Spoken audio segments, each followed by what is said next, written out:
தருமபுரி மாவட்டம் பென்னாகரத்தில் பிறந்து 25 நாட்களே ஆன ஆண் குழந்தை விற்கப்பட்ட சம்பவம் அதிர்ச்சியை ஏற்படுத்தியிருக்கிறது.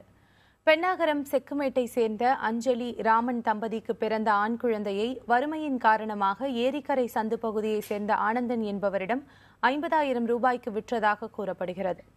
குழந்தை விற்பனைக்கு செல்வி, சசிகலா, மாதம்மாள், கல்யாணி ஆகிய 4 பேர் தரகர்களாக செயல்பட்டதாக தெரிகிறது. இதுகுறித்து தகவல் அறிந்த கிராம நிர்வாக அலுவலர் விஸ்வநாதன் பென்னாகரம் காவல் நிலையத்தில் புகார் அளித்தார். இதன் பேரில் குழந்தையை விற்ற தாய் அஞ்சலி, குழந்தையை வாங்கிய ஆனந்தன் மற்றும் தரகர்களாக செயல்பட்ட 4 பெண்களையும் கைது செய்த காவல்துறையினர் அவர்களிடம் இருந்து 20,000 ரூபாயை பறிமுதல் செய்தனர்.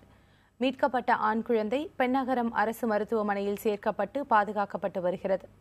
கைது செய்யப்பட்ட 6 பேர் மீதும் வழக்கு பதிவு செய்து காவல்துறையினர் விசாரணை மேற்கொண்டு வருகின்றனர்.